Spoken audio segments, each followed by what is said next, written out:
నవ్వుకోవాలా, నిన్ను ఎవరైనా కదిలిస్తే, నిన్ను ఎవరైనా ఇబ్బంది పెడితే లోపల నవ్వుకోవాలా. తేడా పడతావరా నువ్వు అని.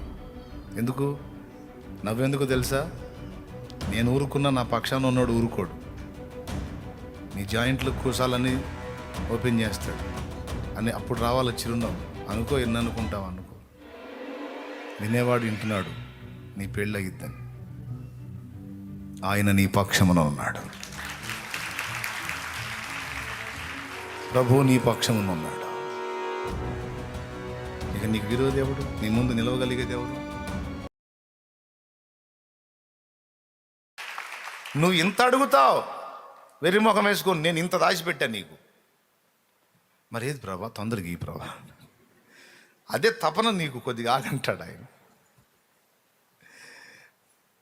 నీకు ఎప్పుడు ఇవ్వాలో దానికి ఒక సమయం ఉంది, దానికి ఒక వయసు ఉంది. కోట్ల రూపాయల ఆస్తిపరుడైనా సరే, కన్నబిడ్డ చిన్నవాడై ఉంటే, 10 ఏళ్ల లోపు వాడై ఉంటే, డాడీ నాకు ఫలానాది కావాలంటే తీసుకోబిడ్డ, 1 కోటి రూపాయలు తీసుకుని తెచ్చుకోపో అంటాడా? కోట్లకు పడగలు ఎత్తుకున్నాడని సరే 10 రూపాయలు ఇస్తాడు. నువ్వు కోటీశ్వరుడుగా తండ్రి, 10 రూపాయలు ఇచ్చేవి ఏంటంటే, ఇప్పుడు వద్దులే నా కోట్లు, నువ్వు కోటి బ్యాలెన్స్ చేయగలిగే ఏజ్ నీకు రావాలి. అప్పుడు 1 కోటి ఏంటి, నా కోట్లన్నీ అసలు అన్నిటి తాళపు చెవులు నీకే ఇచ్చేస్తాను. మీ డాడీ మా డాడీ శ్రీమంతుడు, కాకపోతే ఇప్పుడు మనం పిల్లలం, అందుకే పైసలు ఎట్లా చెడిపోతామని. దేవునికి స్తోత్రం కలుగునుగా. కొంచెం పెద్దగా చెప్పండి. అట్లాగా మన బ్రెయిన్లో ఉన్న ఆలోచనలన్నీ అలా ఉంటాయి. ఇప్పుడు నువ్వు ఆలోచించేవి, నువ్వు ఆశించేవి కూడా అంతే ఉంటాయి. కానీ దేవుడు నీ కొరకు దాచిపెట్టినవి భూమి కంటే ఆకాశం ఎంత ఉన్నతంగా ఉందో అంత గొప్పగా ఉంటాయి. అవి అందిన నాడు, ఆ స్థితికి నువ్వు వచ్చిన నాడు విభ్రాంతి నొంది అప్పుడు మయంపరుస్తావు నువ్వు దేవుణ్ణి గంభీరంగా. ఓకేనా? నెమ్మదిగా ఉండిగా 2వ పాయింట్కి వద్దాం. ఏంటి ప్రశ్న? ఏంటి? దేవుడు మన పక్షమున ఉండగా మనకు విరోధి ఎవడు? ఎవడు మరాడు? చూడండి, మనుషుల పక్షంగా మనుషులు ఉంటారు. మనుషుల బలం ఎంత, మనుషుల శక్తి సామర్థ్యాలు ఎంత, నాసికారంధ్రములలో జీవవాయువు కలిగిన వాళ్ళు. ఏ చిన్న సమస్య వచ్చిందో అంతే శవమైపోతారు. ఈ విశ్వమంతటి నిర్మాణకుడు దేవుడు ఈ లోకంలో ఉన్న ప్రతి దాన్ని ఇంకొకటి జయించగలిగిద్ది. ఇప్పుడు ఉదాహరణకి జంతువులన్నిటిలోనికి పెద్ద సైజు ఏది? ఏనుగు అనుకోండి. ఇక ఏనుగుని ఏది జయించలేదా? ఏనుగుని సింహం భయపెట్టిద్ది. సింహాన్ని భయపెట్టే మరికొన్ని ఉంటాయి, వాటిని భయపెట్టే మరికొన్ని ఉంటాయి. అట్లాగే మనుషుల్లో కూడా మనుషుల్ని భయపెట్టే వాళ్ళు కొంతమంది ఉంటారు, వాళ్ళని భయపెట్టే వాళ్ళు కొంతమంది ఉంటారు. అట్లాగే ప్రతి దానికి జయించేది ఇంకొకటి ఉంటుంది. సింపుల్గా చెప్పాలంటే, తాడిని తన్నేవాడు ఉంటే తల తన్నేవాడు ఇంకొకడు ఉంటాడు. కానీ ఎంతటి వాడున్నా ఎవ్వరూ జయించలేని ఒకే ఒక వ్యక్తి దేవుడు. గట్టిగా, ఆయన ఎవరు జయించలేరు. ఆయన ఎవరు జయించలేరు. అదేంది, యాకోబు జయించాడుగా, దేవునితో పోరాడి జయించితివి కనుక నీకు ఇశ్రాయేల్ అని పేరు పెట్టాడుగా అంటారేమో. ఏంది ఆయన జయించింది? అది కన్నీటి ప్రార్థనతో, భక్తితో పెనవేసుకొని ఆ ప్రేమతో గెలిచాడు. ఢీకొట్టమను నిజంగా దేవుణ్ణి ఢీకొట్టమను. పోరాడాడు తెల్లవార్దులు దేవునితో, పెనుగులాడి ఆపడాన్ని చూశాడు, ముచ్చటపడి చూశాడు అసలు యాకోబు పట్టుతో. దాని వెనక ఒక ఆత్మీయ అర్థం ఉందిలే, మనకు పాఠం కోసం. దేవుడు ఒక ఆలోచనలో ఉంటే యాకోబు ఆపోజిట్ ఆలోచనతో దేవునినే బలవంతం పెట్టి లోపరుచుకోవాలని చూశాడు. కొన్నిసార్లు మనం మన చిత్తం నెరవేర్చుకోవడానికి దేవుణ్ణి లొంగదీయడానికి ట్రై చేసిన దానికి గుర్తు యాకోబు ఫైటింగ్. చూసి అతనిని ఎంతకి గెలవకుండుట చూచి తొడ గూటి మీద ఒక్కటే ఒక దెబ్బ కొట్టాడు. అంతే, గూడు వసిలింది. యాకోబు అప్పటికి రొమ్ముకు రొమ్ము అనిచ్చిన యాకోబు ఇప్పుడు కాళ్ళు పట్టుకున్నాడు. లొంగాడు. అప్పుడు ఆశీర్వదించి వెళ్ళాడు. కన్నీటితో దేవుణ్ణి ఆకర్షించాడు, భక్తితో పట్టుకున్నాడు, సాధించుకున్నాడు. అంతేగాని విడిగా దేవుని శక్తిని ఎదిరించి దేవునికి ఆపోజిట్లో నిలిచి ఎవడైనా మనుగడ సాగిస్తాడా? ఎందుకు? సృష్టి మొత్తం ఆయన చేతి పని, మనమంతా ఆయన సృష్టి, ఆయనేమో మన అందరి కర్త. సైతానుగాడు సైతం ఆయన సృష్టే, దయ్యాలు సైతం ఆయన సృష్టే. కొంతమంది అమ్మో చాలా శక్తివంతమైన చేతబడి ప్రయోగం అంట, చాలా శక్తివంతమైన మాంత్రిక విద్య అంట. చాలా, ఎంత చాలా? దేవుడి కంటే చాలానా?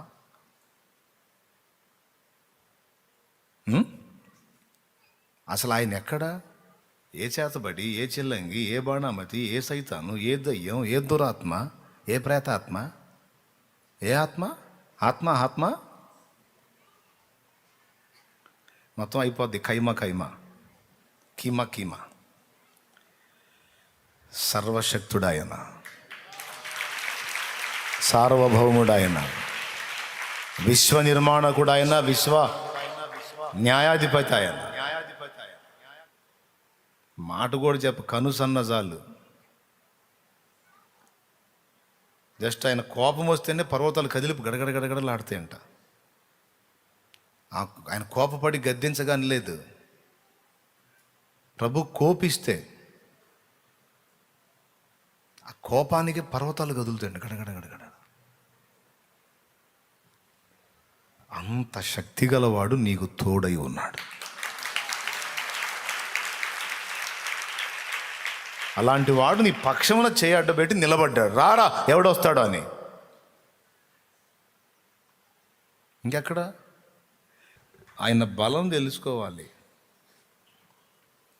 ఆయన ఎంత శక్తి గలవాడో, ఎంత పరాక్రమవంతుడో, ఎంత పౌరుషం కలిగిన వాడో, అసలు ఆయన స్థాయి ఏందో నీకు తెలిస్తే ఇదే మాట అంటావు. ఆయన నా పక్షమున ఉంటే అసలు నాకు విరోధి ఎవడో ఉంటాడా? వాడు నాకు విరోధంగా పడగెత్తినోడు ఉంటాడా? నామ రూపములో లేకుండా నశిస్తాడు. ఎందుకు? సృష్టికర్త నాకు తోడై ఉంది.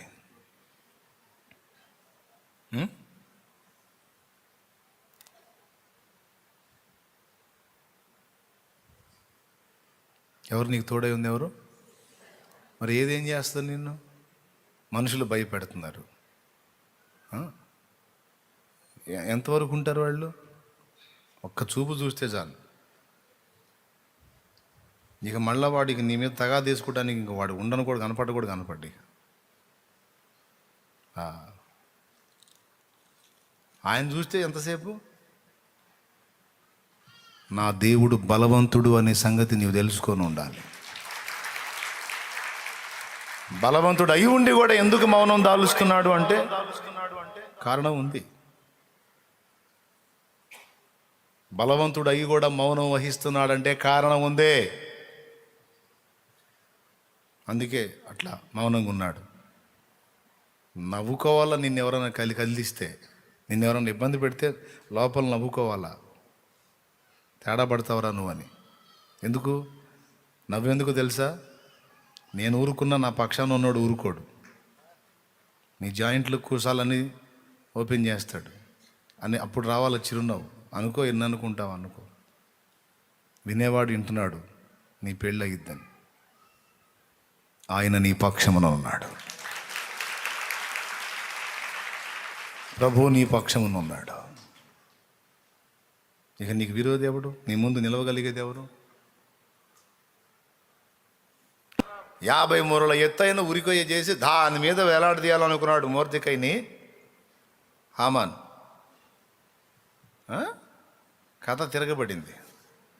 వాడి చేతనే మొర్దెకైని ఊరేగింపజేసి, మొర్దెకై తన దాసుని నాశనం చేయాలని వాడు కుట్రపని ఉరికొయ్య చేపిస్తే దాని మీద వాడే వేలాడేటట్టు చేశాడు. తిప్పేస్తాడు, అంతే అయిద్ది. నీకు తగిలించాలని చూస్తే అది వాళ్ళ మెడకే తగిలిస్తాడు. చప్పట్లు కొట్టు దేవుని మయంపరుచుకో. నిన్ను పాడు చేయాలని చూస్తే వాడికే తగిలిద్ది అది. అట్లా ఎన్నో సంగతులు ఉన్నాయి లేఖనాల్లో. ఆయన నీ పక్షమున ఉన్నాడు, అది గుర్తించు. ఎప్పుడయ్యాడు నీ పక్షమున? నువ్వు ఆయన పక్షం ఎప్పుడు వహించావో అప్పుడే అయ్యాడు నీ పక్షమున. దేవునికి మహిమ కలుగునుగాక. ఆయన మన పక్షమందుండగా మనకు, రెండో ప్రశ్నకు సమాధానం, ఆయన బలవంతుడు. ఆయన ఎదిరించి నిలవగలిగేవాడు ఎవడున్నాడు? కొంతమంది మనుషుల్ని తమ పక్షంగా పెట్టుకుంటారు, ప్రత్యర్థులు రాగానే వీళ్ళు జంపు. కొంతమంది డబ్బుని పెట్టుకుంటారు తమ పక్షంగా, అది అక్కడకు రాదు. కొంతమంది కులస్తులను పెట్టుకుంటారు, మా క్యాస్ట్ వాళ్ళు అందరూ వస్తారని, మా పక్షమున మా క్యాస్ట్ వాళ్ళని. పరిస్థితులు తారుమారైతే క్యాస్ట్ కూడా ఊస్ట్ అయిపోతాయి, ఎవడు కనపడ్డాం. మాటలు మాత్రం తీయగా చెబుతారు, బాగా నమ్మకంగా చెప్తారు. అందుకే ఆపత్కాలంలో ఎవ్వడూ నమ్ముకున్నదైన సహాయకుడు కాదు, ఒక దేవుడే. దేన్ని ఆధారం చేసుకున్నా నువ్వు దెబ్బతింటావు. ఒక రాజు, తెలివైన రాజు అంట, మనుషులు ఎవరిని నమ్మకుండా ఒక చింపాంజీకి ట్రైనింగ్ ఇచ్చి కాపలా పెట్టుకున్నాడంట, చింపాంజీకి. ఎందుకంటే మనుషులు నమ్మకంగా పక్క నుండి ప్రత్యర్థులతో కలిసి ఎక్కడ విషం పెట్టి చంపుతారో, ఎక్కడ దాడి చేసి చంపుతారో, మనుషులు ఆకర్షిస్తారు. చింపాంజీ జంతువుగా, దాన్ని బాడీ గార్డ్గా పెట్టుకుంటే ఏం కాదని దానికి అన్ని ట్రైనింగ్ ఇప్పించి, దానికి ఒక బలమైన ఖడ్గం చేతికిచ్చి, దాని పని ఒక్కటే, ఇక రాజుని ఎవడన్నా సమీపిస్తే అవుట్ వాడిగా. రాజు మీద ఏ గోడ వాడటానికి లేదు, అంత ట్రైనింగ్ ఇచ్చారు దానికి. ఎక్కడ పోయినా వెంట వెళ్తూ ఉంటుంది చింపాంజీ. అది జంతువు, దానికి ఇంకా ఏ ప్రలోభాలు ఇచ్చినా ఒప్పుకోదు. ఏది దాన్ని ఇచ్చేసి దాన్ని ఆకర్షించాలంటే ఒప్పుకోదు. రాజును వదిలిపెట్టి రాదు. అద్భుతంగా ఉండలా ఐడియా. ఒక రోజు వేటకెళ్ళాడు, వేటాడి అలిసిపోయి గుడారంలో పండుకున్నాడు. వాకిట్లో కాపలా కాస్తాను చింపాంజీ, అటు ఇటు తిరుగుతా. ఒక ఈగ వెళ్ళి రాజుగారి ముక్కు మీద వాలింది. ఎక్కడ వాలింది?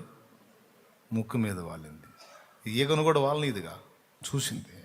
మా రాజుగారి మీద వాళ్తావా నువ్వు అని దగ్గర పోయి గమనించింది. తోలింది, మళ్ళా వచ్చి వాళ్తుంది. మళ్ళీ తోలింది, మళ్ళా వచ్చి వాళ్తుంది. అని మళ్ళా తోలింది, మళ్ళా వచ్చి వాళ్తా ఉంది. ఇక 5-6 సార్లు చేసింది, విసుగు పుట్టింది దానికి. ఇక వరలో నుంచి కత్తి తీసింది. దేనికి? ఈగను చంపటానికి. కత్తితో కూడా ఒక 4-5 సార్లు విసిరింది, అయినా పోటల. ఇంకా కళ్ళెర్ర చేసింది. ఇక లాభం లేదు, నేను చంపేస్తాను, ఎన్నిసార్లు తోలినా వెళ్ళట్లేదు, ఇక నేను నరికేయాల్సిందే అని ఇక ఫిక్స్ అయిపోయింది. అప్పుడు పోయి అది మెడ మీద వాలింది. ఎవరికి? రాజుకి. ఇక కత్తి తీసిందిగా, ఒక్కటే వేసేసింది ఈగ మీద. ఈగ ఎగిరిపోయింది, ఇంకొకటి కూడా ఎగిరిపోయింది. ఏంటిది? అది. కొన్నిసార్లు మనం భద్రత అని పెట్టుకున్న వాళ్ళే మనకి నిప్పు పెడతారన్నమాట. ఎవరిని నమ్ముదాం? మనకి మేలు అన్నోళ్ళే పెట్టేస్తారు. వాడు కానీ చింపాంజీని పెట్టుకొని పెందలాడి, ఏ శత్రువు లేదు, ఏం లేదు. వాడే ఆ చింపాంజీ వీడిని పెందలాడి పంపించాడు, ఇబ్బంది లేకుండా, నిద్రలోనే ఒక్క వేటుతో. కాదు, చింపాంజీలు మనుషులు ఎన్ని కాదు, కాపుదల. దేవుడు నీ పక్షమున ఉండాలి. అప్పుడు ఏదొచ్చింది ఇక ఆయన. ఇప్పుడు కత్తి తీసుకొని నిలబడతా, నీ డబ్బులు ఇవ్వంటే ఇస్తావు, నీ ఆస్తులు రాయమంటే రాస్తావు, నీ బంగారం ఇవ్వమంటే ఇస్తావు, అన్నీ ఇస్తావు.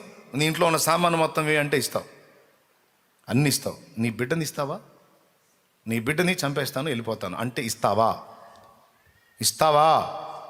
అవసరమైతే ఏమంటావు తెలుసా? నన్ను చంపు, నా బిడ్డను వదిలే, ఎందుకంటే వాడు నా కళ్ళ ముందు నశించడం నాకు ఇష్టం లేదంటావు. బిడ్డ అంటే అంత మమకారం నీకు. మరి పరలోకపు తండ్రికి కుమారుడు, అది కూడా ఆనందింపజేసే కుమారుడు, జనితైక కుమారుడు, అద్వితీయ కుమారుడు, అంత ప్రియమైన కుమారుని మన కోసం అలాగ సిలువ మీదకి అప్పగించాడే. ఒక్క మాట పరలోకపు తండ్రి స్ట్రైట్గా అడుగుతున్నాడు, నిన్నేమన్నా తెలుసా? ఇంకా నా ప్రేమ నీకు అర్థం కాలేదా అని అడుగుతున్నాడు. నేను ఎంతో ప్రేమించే నా బిడ్డనే నీ కోసం దారపోసానే, ఇంకా నా ప్రేమ నీకు అర్థం కాలేదా నా కుమారుడా, నా కుమార్తె అంటున్నాడు ఆయన. ఇంకెంతకాలం నువ్వు నా ప్రేమని సందేహిస్తావు? ఇంకెంతకాలం నా మంచితనమును నీవు సందేహిస్తావు? నా బిడ్డనే నీ కోసం ఇచ్చిన వాడిని నీకు ఇంక సమస్తం ఎందుకు ఇవ్వను అనుకుంటున్నావు? నువ్వు ఇవ్వనా? అన్నిటికంటే విలువైంది నా బిడ్డ కదా, ఆ బిడ్డనే నీకు ఇచ్చాను కదా. అంత గొప్ప బిడ్డనే నీ కోసం ఇచ్చినప్పుడు ఇక మిగిలిన చెత్త నాకు ఒక లెక్క. నువ్వు అడుగుతున్నవన్నీ నాకు ఒక చెత్తతో సమానం. నువ్వు మిగిలిన ఇక దేనికోసం నువ్వు మదన పడుతున్నావు, ఆవేదన పడుతున్నావు, ఆక్రందిస్తున్నావు, ఇవన్నీ నాకు ఒక చిన్నపాటి చెత్తతో సమానం. నువ్వు అడిగే వాటన్నిటికంటే విలువైన వాడు కదా నా కుమారుడు, నా జనితైక కుమారుడు, అద్వితీయ కుమారుడు. అంత బిడ్డనే నీకు ఇచ్చినప్పుడు ఇక ఎందుకు ఇవ్వను మిగిలినాయి? నువ్వెందుకు సందేహిస్తున్నావు? దేవుడు 2 మాటలు చెప్తున్నాడు. నా ప్రేమని ఇక నన్ను గుర్తుపట్టు, నువ్వు నేను నిన్ను ప్రేమిస్తున్నాను. నా కుమారుని నీకు ఇచ్చినట్టే ఆయనతో పాటు సమస్తము నీకు ఇస్తాను, అన్యాయం ఉండదు అంటున్నాడు. మనల మీద నేరం మోపడానికి కొన్నిసార్లు మనుషులు సిద్ధమవుతారు, కొన్నిసార్లు దయ్యాలు సిద్ధమవుతాయి. సింపుల్గా చెప్తాను వినండి. మనుషుల కంట పడితే వాళ్ళు నేరం మోపుతారు, కానీ మనుషుల కంట పడకపోయినా మన మీద నేరం మోపేవాడు ఒకడు ఉన్నాడు. రాత్రింబగళ్ళు మన సహోదరుల మీద నేరం మోపువాడైన అపవాది. ప్రకటన గ్రంథము ఎన్నో అధ్యాయం? 12వ అధ్యాయము 9వ వచనం. కాగా సర్వలోకమును మోసపుచ్చుచు అపవాది అనియో సాతాను అనియో పేరు గల ఆది సర్పమైన ఘట సర్పము మహాఘట సర్పం పడద్రోయబడి అని చదువుతూ కింద అంటాడు. తర్వాత అది భూమి మీద పడద్రోయబడెను, దాని దూతలు దానితో కూడా పడద్రోయబడిరి. మరియు ఒక గొప్ప స్వరం పరలోకమందు ఇలాగ చెప్పుట వింటిని, రాత్రింబగళ్ళు మన దేవుని ఎదుట మన సహోదరుల మీద నేరం మోపువాడైన అపవాది పడద్రోయబడి ఉన్నాడు. నేరం మోపేది ఎవరు? అపవాది. అవునా? అక్కడ ఏముంది? మీరు అడిగిన 4వ ప్రశ్న 3వ ప్రశ్న. 3 అయిపోయిన 4వది ఏమన్నాడు అక్కడ? ఆ నేరం మోపువాడు ఎవడు కాదయా, దానికి ముందో మాట ఉందిగా.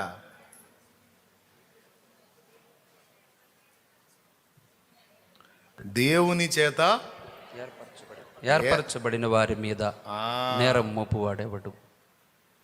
ఏర్పరచుకుందే దేవుడు, ఏర్పరచుకుందే దేవుడు. ఎరుగకయే ఏర్పరిచాడా? తలంపు నాకు పుట్టక మునుపది నీకు తెలిసే ఉందన్నాడు.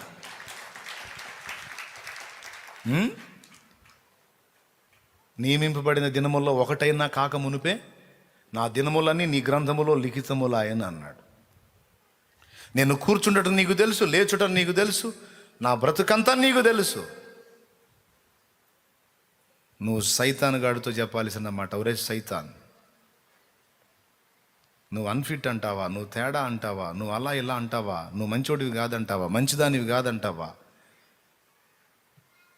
వెధవ నరవెధవా, అరసోది ఫుల్ సోది అని ఉంది. ఫుల్ సోది వెధవాయే. బాగా విను. ఇప్పుడు నువ్వు కొత్తగా వచ్చి నాకు చెప్పటం కాదు, నువ్వు చెడ్డదానివి, నువ్వు చెడ్డవాడివని నాకెప్పుడో తెలుసు. నేనేంటో ఆయనకి ఎప్పుడో తెలుసు. ఎప్పుడు తెలుసా నేను ఆయనకి? నన్ను ఎప్పుడు ఎరుగున్నాడో తెలుసా? జగతికి పునాదులు వెయ్యబడక ముందే ఎరుగున్నాడు నన్ను ఆయన. అన్నీ ఎరిగి ఆయన కోరుకొని నన్ను పిలుచుకుంటే నువ్వెవడురా తడవకొచ్చి నా మీద నేరం మోపుతావు? నా మీద నేరం మోపుతావేంటి? ఏర్పరచుకున్నవాడు ప్రభు. ఆయన ఆమోదించి సంతకం పెట్టాడు. చిన్న ఎగ్జాంపుల్ చెప్తాను. ఈ అబ్బాయి ఉన్నాడు.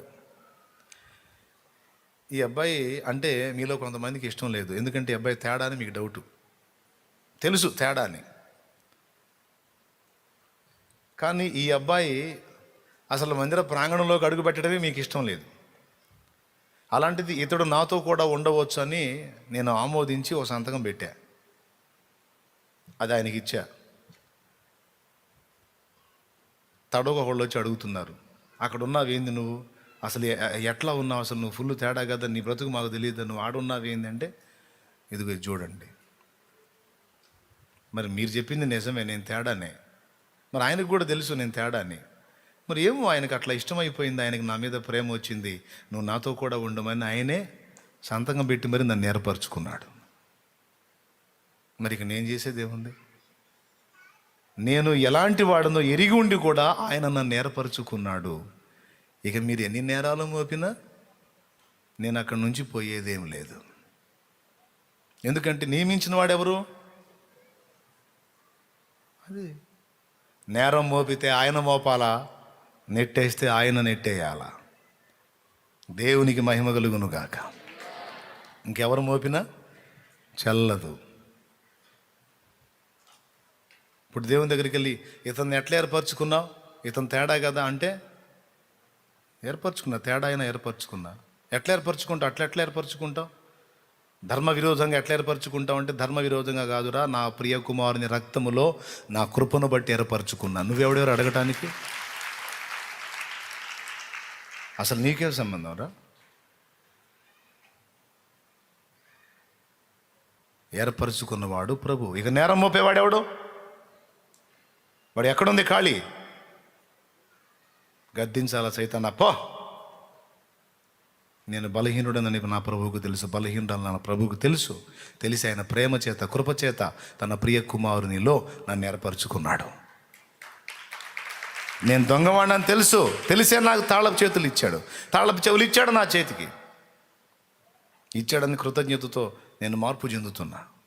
కంప్లీట్గా నేను మార్పు చెందుతాను, నా ప్రభు కొరకు సాక్షిగా నిలుస్తాను. నువ్వెవడిరా నన్ను పదే పదే వచ్చి ఆక్షేపిస్తావు? ఆయన అంగీకరించడంటావు, ఆయన ఒప్పుకోడంటావు, ఆయన నిన్ను అసహించుకుంటాడంటావు. అసహించుకోవటం ఒప్పుకోవటం కాదురా, ఏర్పరచుకున్నాడు నన్ను. ఏర్పరచుకున్నవాడు ప్రభు. నీ మీద నేరం మోపేవాడు ఎవడు? ఎందుకు ఇస్తావు అవకాశం? ఇవ్వద్దు. నా దగ్గర కూడా వచ్చి సైతాన్ అప్పుడప్పుడు చెబుతుంటాడు. ఎటు నుంచి వచ్చాడు అంటారు వెటకారపళ్ళు. వాడు మన తలంపుల్ని ప్రభావితం చేస్తుంటాడు, ఆలోచనలు పుట్టిస్తుంటాడు. చిన్న చిన్నవి ఏవైనా లోటుపాట్లు కనపడితే వాటిని భూతద్దంలో చూపించి అస్సలు అంగీకరించాడు, అస్సలు ఒప్పుకోడు దేవుడు. ఎందుకంటే నువ్వు చాలా తేడా, నువ్వు చాలా చెడ్డ వ్యక్తివి అది అంటాడు. అప్పుడు నేను చెప్తాను, నీకు ఇప్పుడు తెలిసింది, ఆయనకి ఎప్పుడో తెలుసు. ఆయన ప్రేమ చేత క్రీస్తులో నన్ను ఏర్పరచుకున్నాడు. నేను మంచోడని కాదే, నేను యోగ్యుడని కాదే, నేను నీతిమంతుడని కాదే, నేను పనికిమాలినని తెలుసు. తెలిసి కూడా ప్రేమ చేత, నేనంటే ఆయనకి ఇష్టం, ప్రేమ చేత తన ప్రియ కుమారుని రక్తము చేత నన్ను కడిగి నన్ను చేర్చుకున్నాడు ఆయన. నేను నీతిమంతుడను కాను, కానీ ఆయన నీతిమంతుడు అని సంతకం పెట్టాడు. నేను నీతిమంతురాలని కాదు, కానీ తన ప్రియ కుమారుని రక్తమును నా మీదకి ప్రోక్షించి నీతిమంతురాలు అని సంతకం పెట్టేశాడు. దేవుడు సంతకం పెడితే నువ్వెవరివి? దేవునికి మహిమ కలుగును గాక. నీ భవిష్యత్తులో నువ్వు అడుగు వాటికంటే, ఊహించు వాటికంటే ఉత్తమమైన వాటిని దేవుడు నీ భౌతిక మరియు ఆత్మీయ జీవితంలో జరిగించినప్పుడు నువ్వు విభ్రాంతి నొంది దేవుని మహిమపరుస్తావు. గట్టిగా గట్టిగా స్వతంత్రించుకో విశ్వాసముతో, యేసు నామములో. నమ్ముతున్నాను యేసయ్యా, నమ్ముతున్నాను, స్వతంత్రించుకుంటున్నాను. నేను అడుగు వాటికంటే, ఊహించు వాటికంటే ఉత్తమమైనవి దాచిపెట్టు. నన్ను ప్రేమిస్తున్నావు, అన్యాయం ఉండదు. నువ్వు నన్ను ప్రేమిస్తున్నావు, అన్యాయం ఉండదు. అన్యాయము లేదు నీ దగ్గర. నువ్వు నన్ను ప్రేమిస్తున్నావు, నువ్వు దాచిపెట్టావు నాకు. నేను ఊహించనివి నేను అడుగు వాటికంటే ఉత్తమమైనవి భద్రం చేశావు నా కోసం. నేను స్వతంత్రించుకుంటాను తండ్రి. నీకు కృతజ్ఞతలు, స్తోత్రాలు అంటూ ప్రార్థన చేద్దాం. చాలా చాలా వందనాలు. నీ ప్రేమను సందేహించాను, నమ్ముకుని లేకపోయాను ప్రభు, మన్నించయ్యా. ఇంకా ఏమందును ప్రభు, ఇంకా ఏమందును ప్రభు. ఇహ పర 2 విషయాలలో నా ఊహకు మించిన ఉన్నత కార్యాలు నా కొరకు జరిగించావు గతంలో, ఇక జరిగించడానికి ముందు సిద్ధం చేశావు. ఇక నేమందును ప్రభు, ఏ పాటి వాడను ప్రభు, ఏ పాటి దానను ప్రభు. నన్ను ఇంత ప్రేమించి నా కొరకు ఇన్ని కార్యములు జరిగించుటకు నేను ఎంతటి వాడను ప్రభు, ఎంతటి దానను. నీకు శిరస్సు వంచి నమస్కరిస్తున్నాను.